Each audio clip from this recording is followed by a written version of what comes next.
Today is about the planning, the stages, equipment and everything you need to know about my hike on Crete.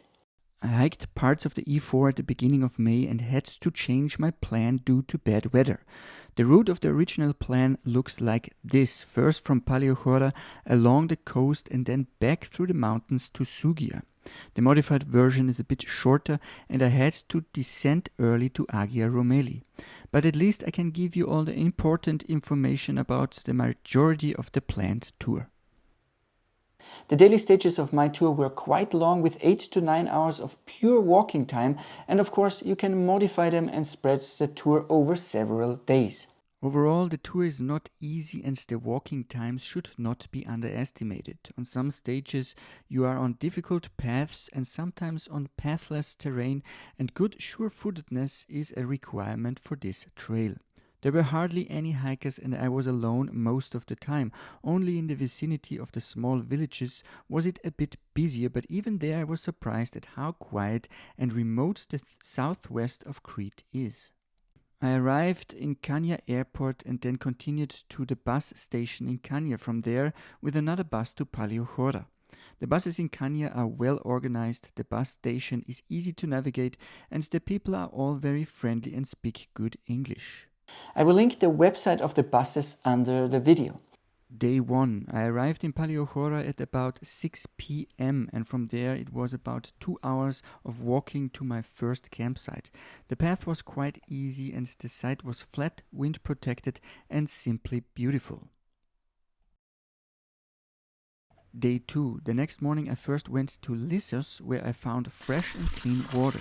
Then I continued to Sugia, where there are both restaurants and supermarkets. The next opportunity to fill water was just before Agia Romeli, so it's best to take 4 to 5 liters of water from here on. The spring before Tripiti was dry and there is no water in Tripiti either.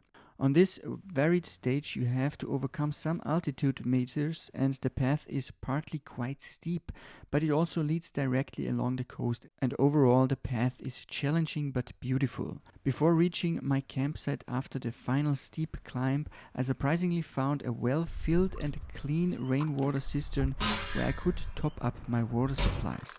Unfortunately, I can't say whether this cistern has water all year round. The campsite is approximately here and it was very nicely located. Day 3. The next day it went steeply downhill to Agia Romeli. The village is at the lower end of the world-famous Samaria Gorge. No roads lead to Agia Romeli and the village is only accessible on foot or by ferry. Accordingly, the prices are high even for the already quite expensive Crete. There are restaurants and supermarkets and even a nice spot where wild camping is tolerated. From here it goes on to Lutro, where there is a supermarket. And finally to Chorasfakion. It was a bit difficult to find a suitable place for wild camping here, so I booked a cheap hotel room. Day 4. Today I wanted to hike through the Sfakiano Gorge past the Niato Plateau to this campsite. Due to bad weather and especially strong winds, I only got to this shepherd's hut shortly before the Niato Plateau, where I had no choice but to wait out the storm. Day 5. According to my original plan, I would have gone from here to the Kalergi hut, where I would have eaten and stayed overnight. In my case, due to the ongoing storm, I descended back to Chorasfakion to stay in a accommodation. Luckily, I had a fantastic view this time and could comfortably make a new plan.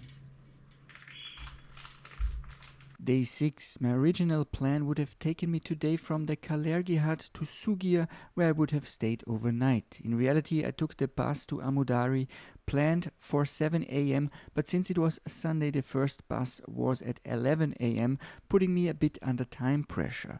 From Amudari, I went to the Niato Plateau, where there are a total of 4 rainwater cisterns. I filled my water at the third one right before the steep climb.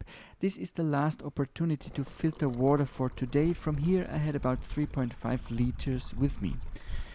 It then went over difficult, partly pathless terrain into the Levka Ori. Orientation is not always easy because the markings are sometimes sparse and hard to see. Nevertheless, this area is really beautiful, Both the view and the mountains are simply magnificent. The campsite is wind protected and spectacularly located. Day 7. According to my original plan, I would have relaxed on the beach all day and then taken the bus back to Chania at around 6 p.m. In reality, I continued to a very important point, the Lac Coup spring. When I arrived there, the hoses were dry. If that happens, just follow the hoses up to the spring. The spring has water all year round, and you should definitely be able to find water there. Later at the Valley refuge, I found an open water cistern that was completely full when I was there, but you can't rely on that, so the Lac Coup spring is the best place to fill up on water. I then continued to the entrance of the Eligir Gorge, from where I started the demanding and long descent to Agia Rumeli. Once there, I took the last ferry to Sugia, where I rejoined the original plan and took the bus back to Chania. There I stayed overnight and went to the airport at 6 the next morning. Equipment. I wore shorts from Revolution Race, a sun hoodie from Fjellraven, toe socks from Injinji, a cap from Decathlon. For shoes, I had the Trail Runner from Ultra, the Lone Peak, which worked very well. With the many sharp-edged stones in this terrain, these lightly cushioned shoes were ideal. The poles from Black Diamond also proved extremely useful on this difficult tour with the long hikes. Additional clothing was a fleece, a change of underwear, change of socks, a down jacket, a merino shirt and a very thin long underwear for sleeping. For rain protection I had a poncho from sea to summit. In this case the slightly larger model would have been better. The big four were a backpack from Sea-Packs, my tent was the Nemo Hornet sleeping pad, my Tamarest Neo Air X Lite Next quilt, the ultralight Sambibi with a comfort temperature of 4 degrees. This worked great and provided a very good and restful sleep in the mountains, even in cold temperatures. For cooking, a lightweight alcohol stove, a pot and a spoon. You can buy alcohol in any supermarket in Chania. To filter water, I had the bee-free water filter with me. It also makes sense to take a 3 to 4 meter long string with you so you can get the water in the cisterns even at low water levels. Electronics, 2 power banks, one with 10,000 and one with 20,000 mAh.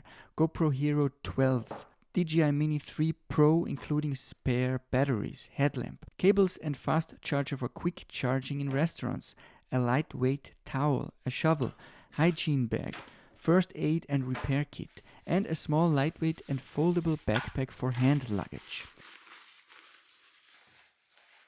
For the evening I had outdoor meals with me and my breakfast consisted of instant coffee and a protein bar. Additionally, I had another bar per day and got the rest from supermarkets and restaurants.